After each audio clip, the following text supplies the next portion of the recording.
What's up, guys? It's Eventon here, and hopefully you guys can hear briefly in the background. I do have some EVE Online classic music playing. At least I ticked on that little box that says like overlap with like classic EVE music, whatever it is. And usually, honestly, I usually play EVE Online completely silent.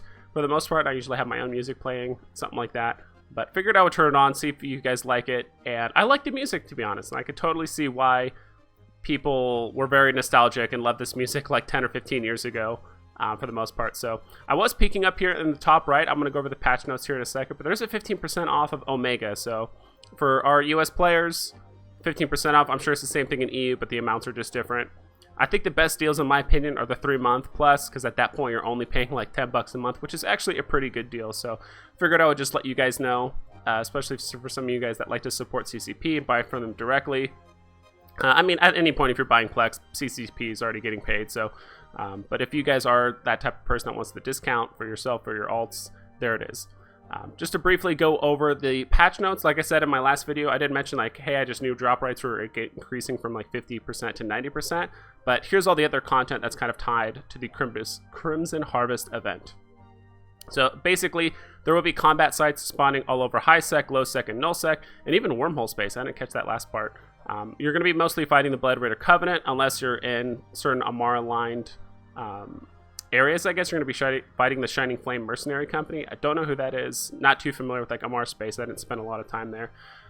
So basically, these combat sites were only going to be done by battle cruisers and battleships. So you're not going to be flying really cheap and inexpensive ships. I'm sure you can find some really cheap fits for some of these, for the most part, but by killing them, you will be getting skins, fireworks, Crimson Harvest apparel, blueprints for the Blood Raider modified mobile tractor unit. That's interesting. I wonder if it's actually going to have different stats, or it's just going to be like a skin for the mobile tractor unit. Powerful faction modules, implants, as well as limited time cerebral accelerators, which is pretty interesting. And of course, just like most of these events, the most profitable like items and content to do is always in low sec, where you can get killed very easily, or we can actually be targeted by other players freely, I should say. So essentially, the most lucrative content is going to be in the Bleak Lands and Devoid regions, as well as the Blood Raider Covenant homeland constellations within the Delve region. So if you guys are in those regions, that's where the most apparently lucrative faction modules, maybe you're just going to get higher drop chance, higher drop rates, or maybe you're actually going to get better modules, who knows. So basically, the people that are willing to brave those most dangerous space. Rumors suggest, and of course this is always the kind of carrot on the stick that CCP likes to give their players, there's going to be a third jackpot that's only going to be found through rare escalations that could be triggered by destroying communication relay structures within these hard versions of the Crimson Harvest combat sites. So basically, if you're running these very hard versions of the combat sites within the Bleak Lands, Devoid, and Delve region, be sure to target those structures, especially the communications relay. Those could proc a escalation that would allow you to get even better loot. So, and again, then I think this is the content that people are the most interested in, is just the increased drop rate across the board for everyone in all regions of space. So basically, it's going to go from 50% up to 90%. This loot chance also applies to standard loot drops from structures, not including item drops from player hangars. The rec icon has also been changed during this time period for a festive pumpkin. I love that. And so I wonder if like these increased drop rates, of course it's going to be applied to players. So, and this is for 2 weeks. This goes all the way till November 10th. So all you freighter haulers, this is going to be a very, very dangerous time for the next 2 weeks to do any kind of hauling. Even some of you T1 haulers that are in flying around, because I have a couple friends that do use tornadoes or ganknadoes on Stargates. And usually there's kind of like a threshold of the amount of loot that's in your ship before they target you and kill you. So it's usually around 400 million, I would say, because they assume that you're going to lose half of it. They want to be profitable when they gank you and loot your stuff. But with it going up to 90%, I mean, those numbers are going down. Maybe they'll start targeting people that only have like 250 or 300 million. So basically now that range of being a target from gankers is much, much easier for them. It also says stay tuned tomorrow for the beginning of 2 Crimson Harvest features, such as the daily logins. Yeah, I noticed I logged in today that wasn't up. And then a special Crimson Harvest themed Abyssal Proving Ground event.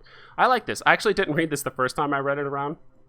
So this is actually pretty cool that hopefully it's going to be like a spooky themed Abyssal Proving Ground event for the most part. And hopefully they use cheap ships, relatively cheap ships, because the content that they're putting out there is already for battle cruisers and battleships.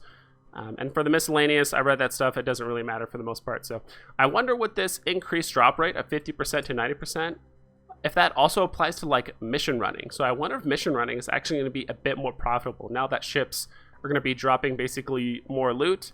They have a higher likelihood of dropping more lucrative like modules or implants. I know sometimes if you kill certain ships or even blow up certain stations, there's always a chance they could drop like implants and things like that. So I wonder if this applies here. So let me know down in the comments below if this is also the case. So I wonder if you guys don't want to take part in this kind of low sec PvP combat area, if you aren't going to be doing any hauling, but like, hey, what are some of the other ways that we can make some profit off of this outside of just doing like the high sec combat sites, which you could become a target. So maybe doing a bit of mission running and some other content like that. So let me know down in the comments below. Just wanted to give you guys this very brief update, and it's going to be up for 2 weeks. So I think this weekend is going to be really, really crazy. A ton of ganks are going to happen. Expect to see a lot of freighters up in the Z kill board being taken down. I would say at this point, usually they try to target something over $1 billion. I think anything over 750 million now is going to be a target if you're in a freighter. So don't be surprised if you're getting ganked if you're under $1 billion.